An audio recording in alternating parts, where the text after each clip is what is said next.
So, Kim Beazley, welcome to Lessons in Leadership. Good to be with you. Tell us the story about how you became Defence Minister.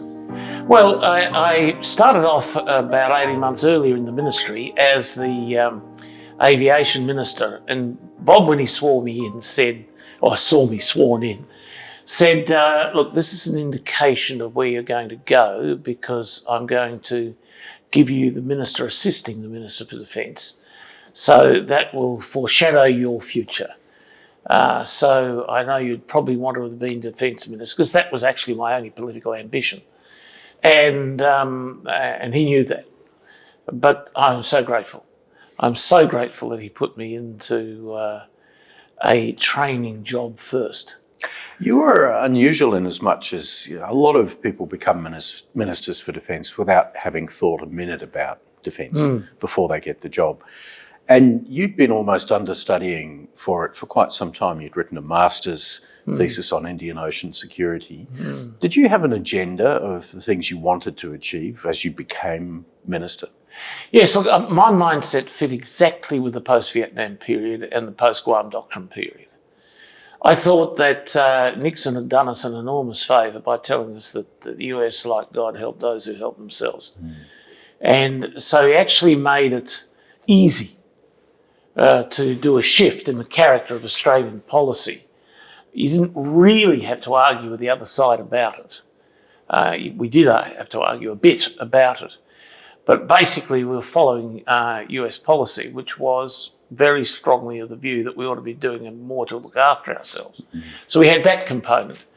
I also felt that it reflected something real about the American position, that they had changed after Vietnam, and that they really wanted to focus elsewhere. They did not want to focus in our zone.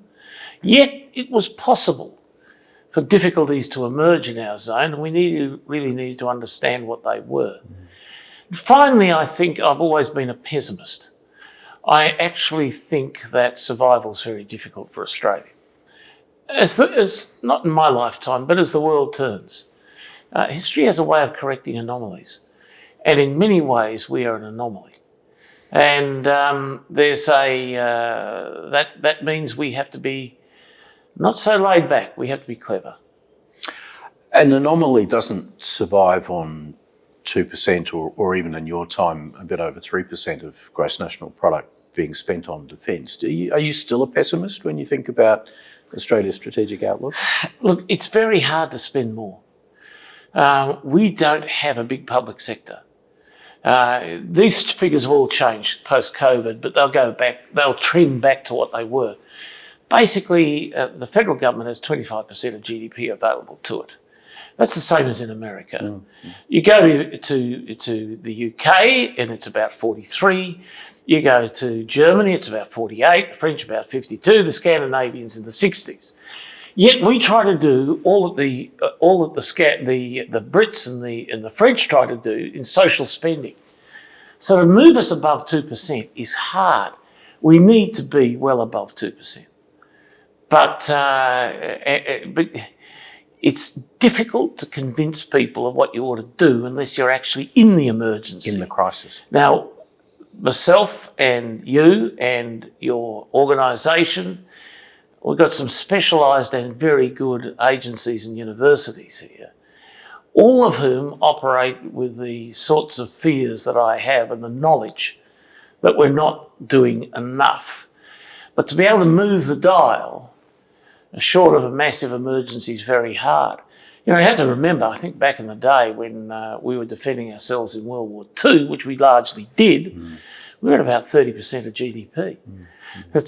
We're just nowhere near it.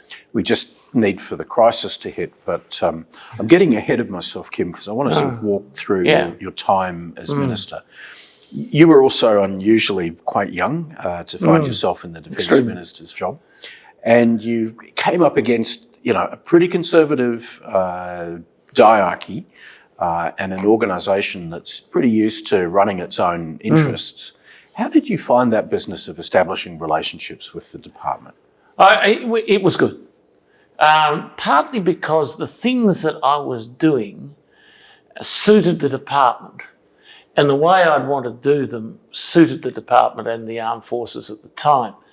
So, for example, their big fear was the operation of the Department of Defence Support, which was wasting resources by the bushel, making life extremely difficult for new programs, and very hard to handle as a separate department. And the first thing that Bill Cole said to me is, "Whatever you do, Minister, please do not hand industry to your subordinate." And my response to him was, "Industry to the subordinate, it's 90% of the job." And I am definitely going to do industry because we're not going to have enough money unless we get that done. So that pleased them. I was not going to brush off what they considered overwhelmingly the major problem. And the second was they understood we were demanding a white paper. They had to do it. And they worked out, or Bill Cole worked out pretty quickly with the chief at the time, that it was almost impossible for the department to write it in their diarchical mode without collapsing. Mm-hmm. So he just said to me, "You've got to get yourself a consultant and we'll support them." The chief agrees, we'll support them as effectively as we can and as wholeheartedly as we can, but we do not want to write this ourselves. That shocked me when I heard it initially. I thought, oh, geez. But then it sort of suddenly struck me, well, it probably gives me more access to it while it's in the process of being formulated, because it started with a study by Paul Dibb, which ultimately emerged as a white paper. So you could actually draw the crabs with the study and work out how you needed to change it with the white paper. And it was just enormously exciting. It's something of a revelation for me to learn that the industry agenda that you followed was as important as the Dibb review and the white paper and the sort of structural changes that happened to the defence organisation more broadly. What were you wanting to get out of that change to the sort of industrial design of Australia's defence capability at the time? Well, timely product. Yeah, that was one of the things we want. Affordable product. That was the other. And the feeling that I had is that our industries as set up were perfectly positioned for the production of ammunition and kit for World War II and maybe even the Vietnam War, but not subsequently. And therefore, I had to get in American and European primes. And so on the one hand, you're going to be tipping jobs out the door. On the other hand, you'll be tipping jobs in. But more important, you're actually going to get kit which will defend the country in the circumstances that you could foresee. So that was, and I had watched as Defence Assistant Minister or Assistant Minister assisting the Minister for Defence, I watched how much trouble they were in dealing with defence support. So I knew what their problem was.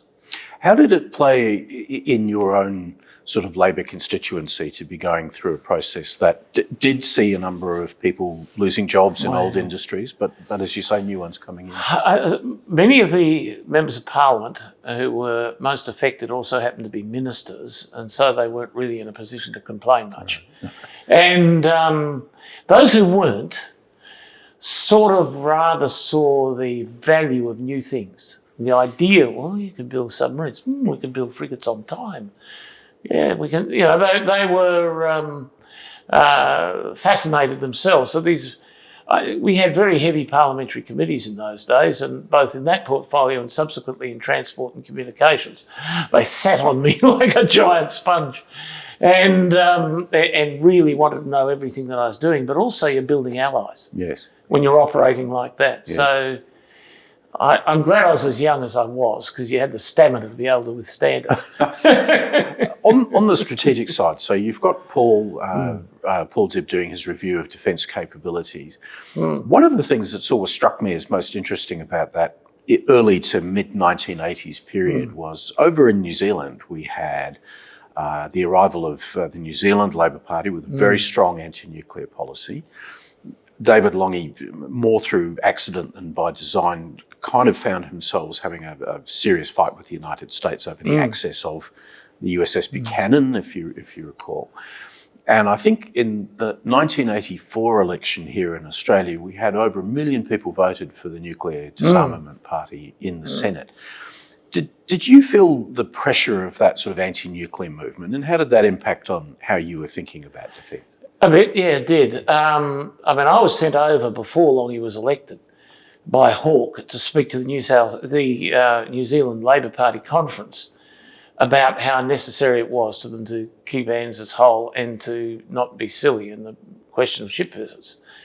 And Longy said to me when I was over there, this is all, you don't have to worry about it, it's all cool.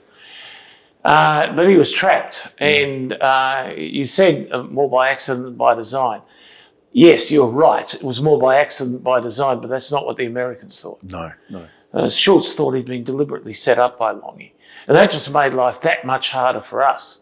So you had the problem on the one hand, you had a fair degree of sympathy for the Kiwi position in different sections of the party, or more probably less the party than the public, different sections of the public.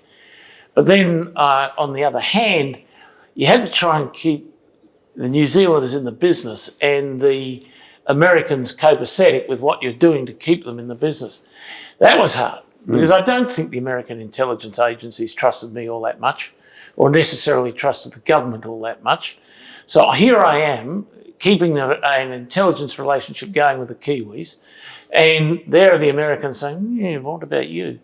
So it took a fair while to build trust with the Americans.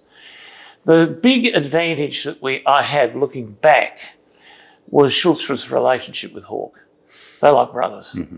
And that kept us above water. So we could even get through something which looked awfully like a New Zealand thing in the MX test. Yes. And essentially, which I definitely opposed cancelling, and so did Bill Hayden.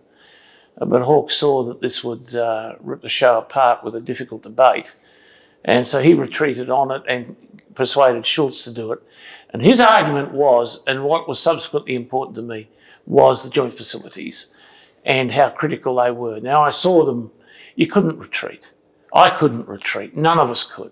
They were so critical to the global balance, global distribution of power. You just had to tough it out. Was there a moment when you think you and Bob Hawke kind of turned a corner with the Americans and they concluded that there was no New Zealand contagion that was going to be a problem with Australia? I think as we talked to them, as I talked to Weinberger in particular, and also to Schultz, I had a lot of time with them. And I'd talk about their strategic problems, their strategies, what was worrying them, and then how important the joint facilities were to what they were doing, because it wasn't their branch. And they didn't actually know that much about them. So they did by the time we'd finished with them. They knew a hell of a lot about them. But that was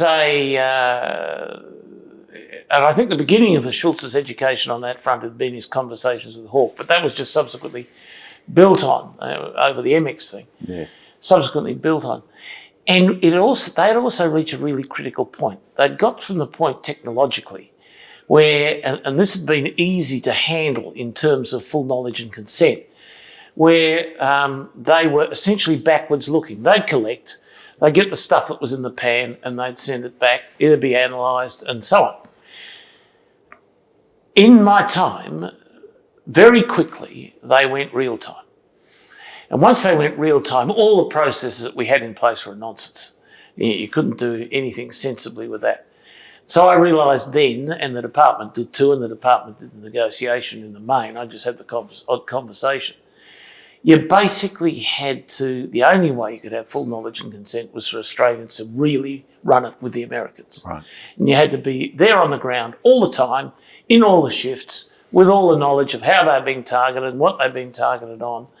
And therefore, and you couldn't have something that's going real time, vitally important now to a whole range of American activities, not just a narrow area of knowledge. You couldn't have a plug pulling threatening position. You actually just had to have them going on. And that's what we essentially negotiated. But three things happened as a result of that. One, we did have full knowledge and consent really, and in real time. And secondly, they started to become useful to us. Now they're critical for us. Yes, yes. So as a defence official, I went out to Pine Gap on a number of occasions, went onto the floor, saw the reality of what it was like to actually say that it genuinely was a joint facility, and you had an Australian deputy and you had Australians and Americans undertaking the work they do there on the floor of the facility. How? I mean, I think it's now perhaps harder to imagine how revolutionary that was, because in saying to the Americans, we could only keep this going if we had full knowledge and consent of the intelligence that was coming through the facility. I mean, did you ever think to yourself, my goodness, are they actually going to be able to agree to this? Have we asked for too much? Or, how did you I thought sort of calculate the risk of this? Very high. Yes. They're interesting, though. I think we were lucky in Schultz and Weinberger. They were really wise men, much more capable, knowledgeable, deeply understanding of the global system than most of their successors. So we got lucky, and they were two blokes who Reagan absolutely trusted. If Schultz and Weinberger told him he had to do something, you do it. So you basically had a really, it made it an easier road to hoe. They also did other things for us, because we never let a chance go by. So we said to them, well, if we're actually deeply embedded in your nuclear system, we need to know what it is. What's your targeting doctrine? What level of risk does Australia have? Who's targeting us, and from where in Russia are we being targeted? Because we're telling people now that we're a nuclear target, but we need to know how we are. They told us all of that. They gave us all that material. They talked to us about everything. And at the same time, you've got to remember, we're refusing to get involved with the Star Wars program with a lot of information, a lot of capability. And they let us go, it's off the hook then. And I always wondered why they let us off the hook that easily.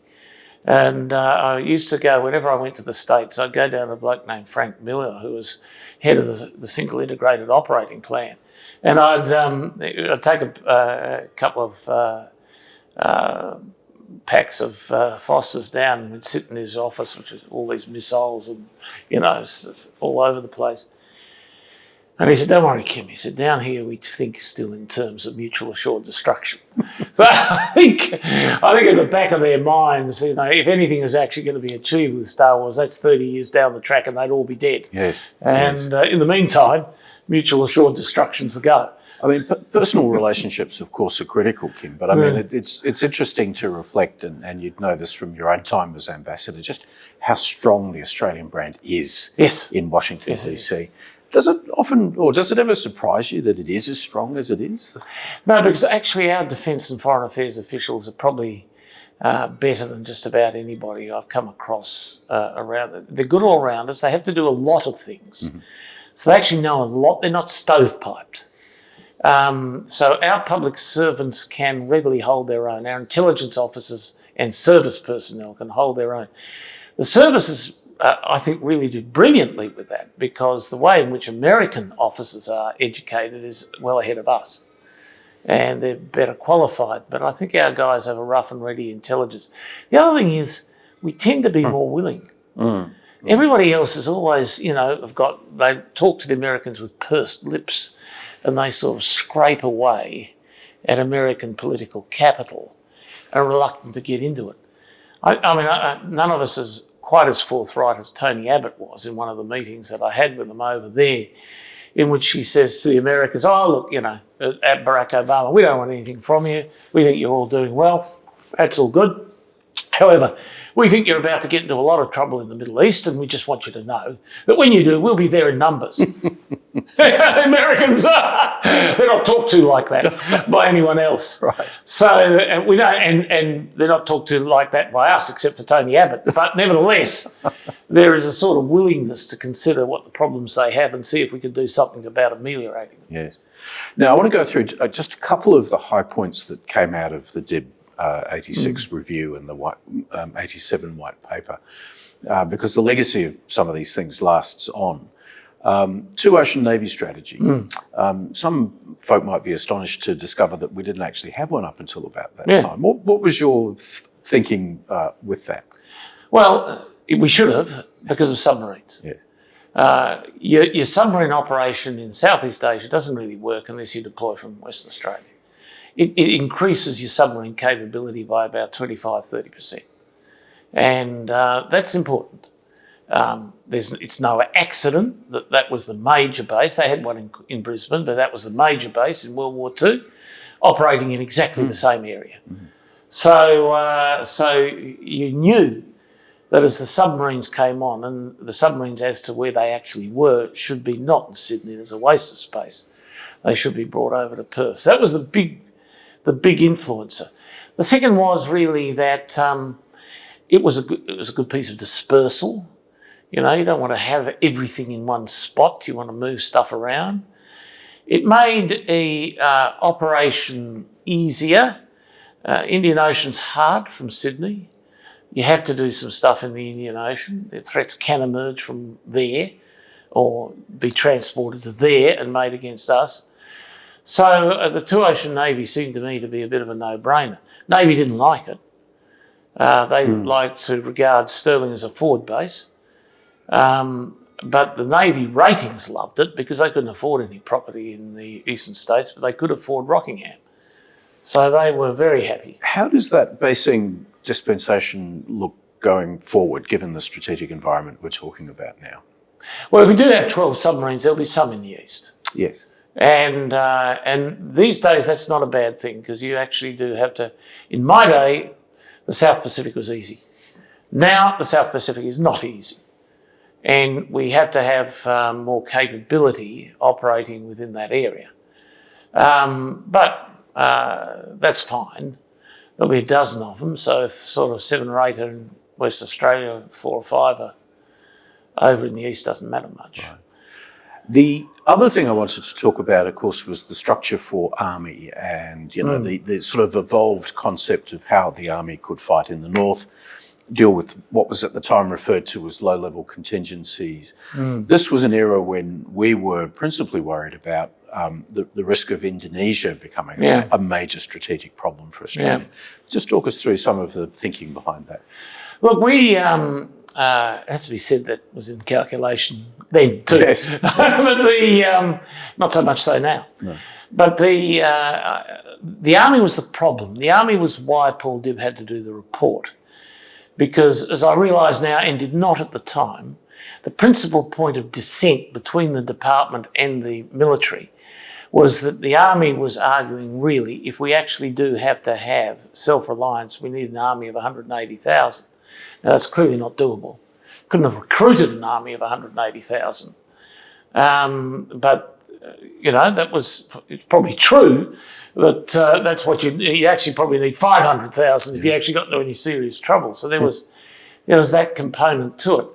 But we wanted mobility for the Army. We wanted to be able to transit the entirety of the north, which required somewhat different fighting vehicles from some of those that they thought that they ought to have. So there was that argument was substantial. And so it was air mobility more than heaviness was what we were actually looking for, and that was what tended to be imposed on the Army. Of course, by the time we actually got to deploying the Army, 15 to 20 years later, they were being deployed into quite heavy atmospheres in the Middle East, which is not something that we'd actually anticipated. I think the Army will always have a difficulty arguing. They'll never have a difficulty arguing in terms of the good regard in which they're held by the Australian public, because really in the Australian public mind it is the Army which is our legend. And but it's maritime, and therefore the maritime thing is what counts. I think the Army's going very marine, and I think the more they go marine, the better. No, I don't think so. No. The more they go marine, the better. The Marines are thinking out new things in the way in which you deploy in areas like the Pacific, and some of them in smallish units, not just the big mass capability. These are good things for our fellas to have to think about. And of course, it makes them that much more effective when they're doing non-kinetic jobs in the regions around us. And after all, you've got 2 amphibs, you might as well use them. So that's that is, I think, to a degree where they're going. I think that we need to start thinking about phase 2, and this is a challenge for the current Defence Minister: ballistic missiles, and lots, and mobile, and basically that's army. So I think that in terms of the strike capability at distance, you're going to see the army with a bigger role. They're not thinking like that at the moment, really, but they're going to have to. There's an interesting gap between, I think, realising we're in a full-on crisis and actually knowing how to engage the feet to get moving on it. Yeah. I mean, there's certainly, I think, a strong appreciation of the importance now of greater range, and really talking about missiles as being the thing that delivers that to you. But we're also struggling with, what in defence is still 5 and 10 year time increments, rather than clearly something that has to be much more short term than that. Yeah, that's a big flaw in our position at the moment. Yeah. And it is actually a flaw in the Western position more specifically, which is that we tend to think about presence and position, and potential adversaries think about war fighting. And they're 2 totally different things. Not totally, but substantially different things. The big thing with Paul Dibb's report, and I've always thought most proud of, is Chapter 3 of the White Paper, which is warning time. And Paul was obsessed with warning time. He used to have big charts on the walls, and you go and look at them, and this criteria, this happens here, then that advances the warning time by 3 months, all of that sort of stuff. It's meaningless now. We have no warning time. So what does that mean? Well, that means the first thing you've got to look at, I think, is stores. War stocks, fuel, stores. Yeah. Minimum requirement, 3 months independent fight. Everything. Yes. And now I applaud the government going in with its idea about becoming, to a degree, self-sufficient in missiles. But even on their plans, you're talking about 2 of about half a dozen missiles that we have. What's going to happen with the other 4? And how many do we need? Well, we need a lot if you're going to get to that 3-month point. Yes. The other factor on warning time is, though, the Indonesian archipelago. Of course, the famous phrase, from or through. Yes, that's right. It's pretty clear now that we don't think of Indonesia, at least in the current and likely strategic environments, as being a problem. If anything, we probably see them as being a potential partner in dealing with the biggest security threat in our region. I mean, what's your thoughts on the Indonesian relationship and how we sort of manage that? Well, we've got to help the Indonesians whether they want it or not, because they're that important to us. Look, the relationship with Indonesia is vastly better than when I was in the job, and I created a few problems myself for that relationship. And that's all gone. And particularly the last few presidents, fantastic. Not necessarily stay that way. You don't want to take anything ever for granted in relation to them. But we need them to be good. So that's something that we need to get across. We also need to be able to operate through there, no matter what their point of view is. So we need a reasonable relationship in order to be able to do that. We do, for our defence, really have to be operate around the totality of the Asian mainland. And that means we've got to have a good relationship with them if we're going to be able to do that effectively or cost effectively. I think they're into that.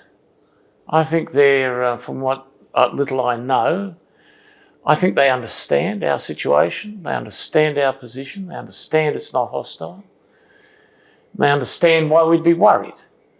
So they're not going to plan to be disruptive in any way. Kim, let's turn quickly to some equipment issues, and obviously top of my mind is Collins submarines. Yes. So here we have an interesting story that Australia had effectively not really operated its own submarines from the First World War up until we managed to get some British Oberons, which was a four vessel fleet, pretty small capability. And when it came time for your government to be thinking about how do we replace these boats, it seems to me there was a very big sort of intellectual leap taken, quite a courageous step taken to say, well, now we are going to become a manufacturer of submarines ourselves. How did that happen? How did we get to that point? Well, I think there was, at the time, a concern about the amount of money that was being spent overseas. And we had a couple of big projects on the drawing boards at the time. Submarines was one of them. In addition to that, there was a strong view about self-reliance across Australia. It wasn't just self-reliance in the defence sense. Bob Hawke's nationalism was very much about Australian industry. Now, we were also free traders and deregulators, but here we are, we've got industry. So I think there was a bit of a feeling that the one legitimate industry policy was defence industry. So there was that factor put in. And people like Button would argue that pretty heftily and from time to time interfere annoyingly. And that was there. Yeah. So it sort of fitted the zeitgeist, and therefore you could run those along. What I'm surprised about is that I was given so much freedom. Defence minister had nothing like the freedom I had. I didn't have anybody sitting over me. I didn't have any security committee to report to in cabinet.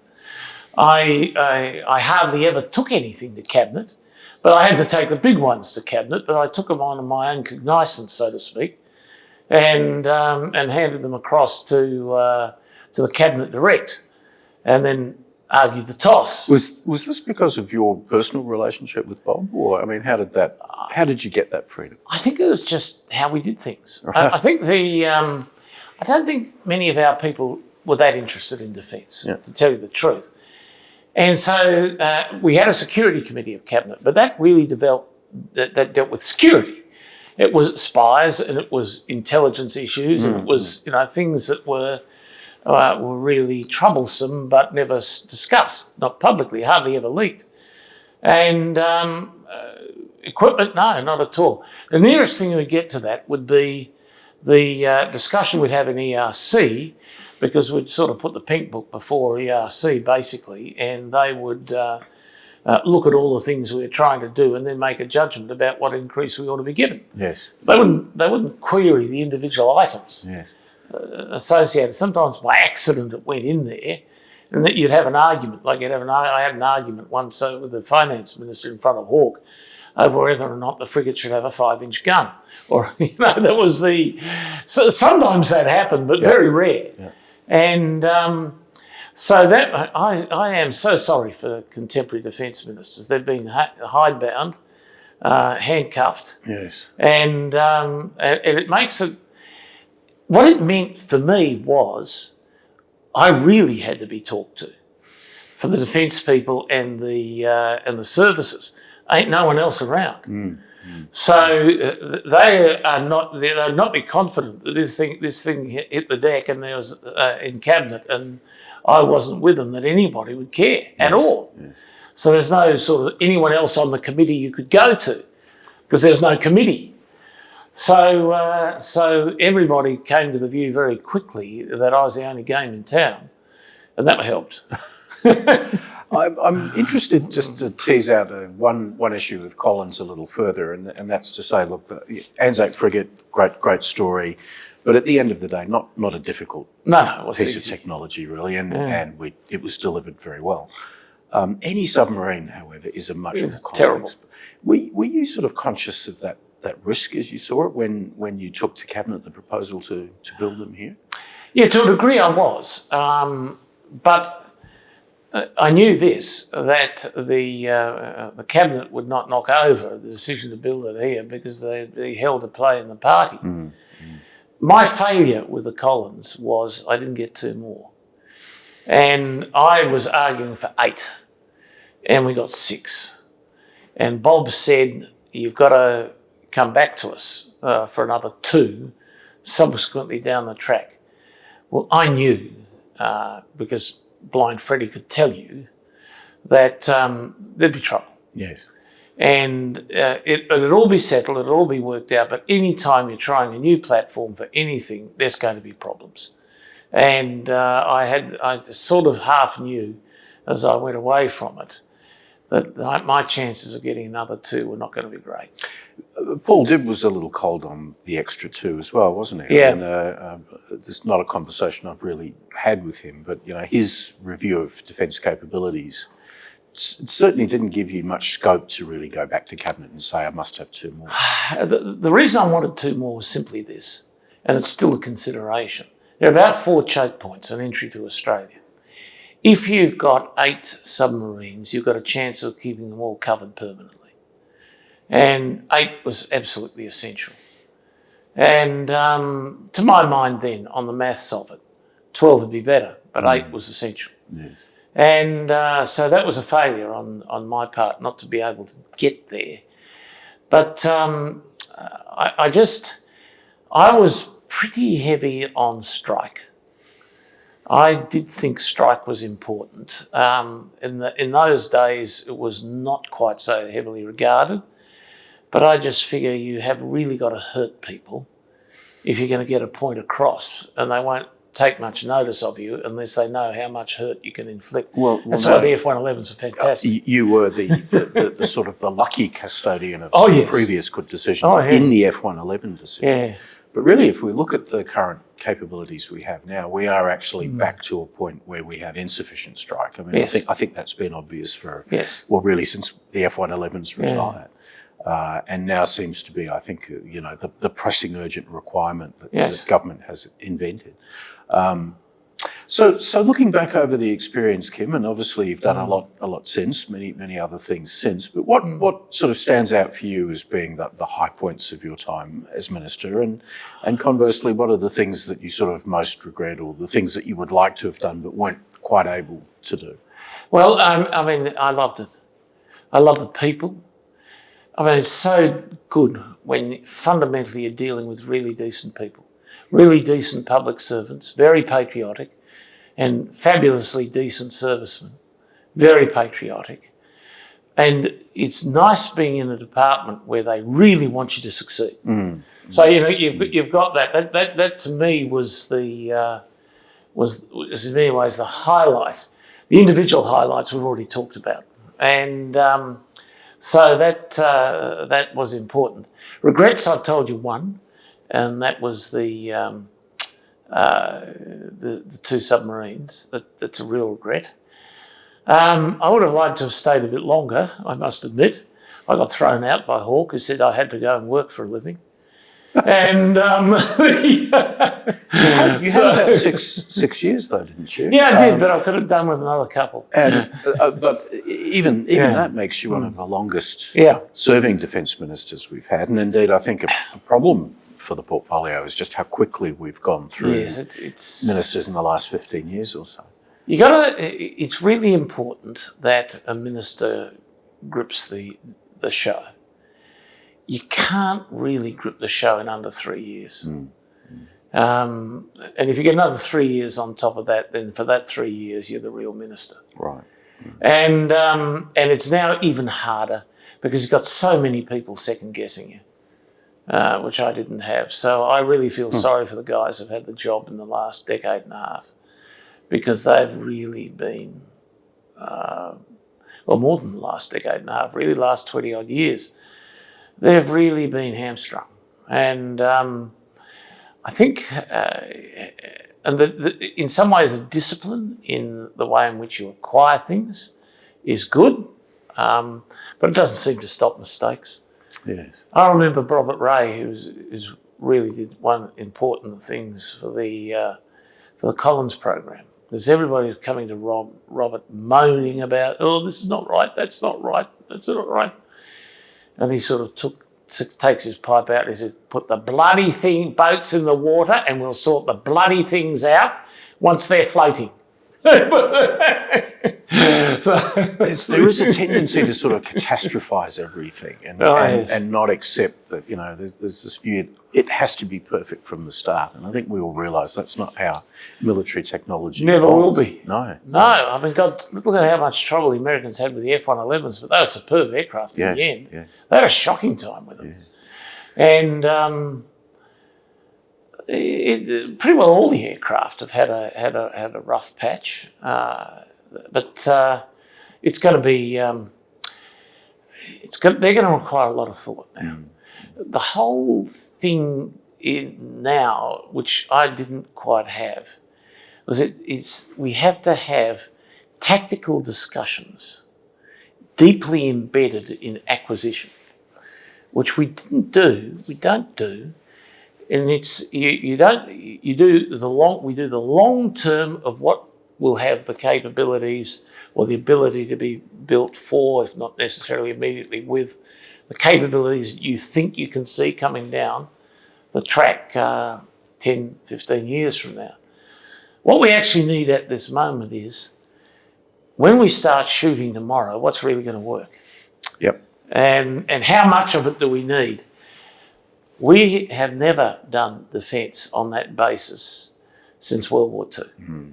Yes, the ability to sort of adapt to new threats quickly. Very quickly. With what we have, being able to alter it.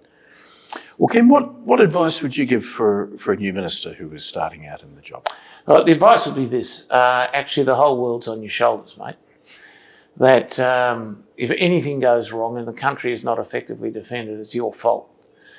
And, I used to wake up without feeling too bad about it, but I'd say, if we had to fight from a standing start, could we win? My answer to myself was no, probably not, and that would impel me to work a bit harder, but also the knowledge that I wasn't going to have to wake up and see that. You can't do that now. The Defence Minister has to wake up and say, what can I now do from a standing start if tomorrow the balloon goes up, because it might? And so it's a realistic consideration. That puts enormous burdens on his or her shoulders, much more than was on mine. And I think that is, and you're to blame. It's not the Prime Minister, it's not the Foreign Minister, it's you. And you need a record as long as your arm, issuing dire warnings, and dire warnings accompanied by solutions. Not dire warnings on their own, solutions. Only you can provide that into the governing process. You've got to make sure that you're getting the advice you need on that from your department and the services. But at the end of the day, it's just down to you, and it's a very heavy weight. Kim, that time has just flown by. It's been an absolute pleasure. Thanks so much for sharing your thoughts with us. Oh, mate, it's terrific. This will be a wonderful program. We hope so.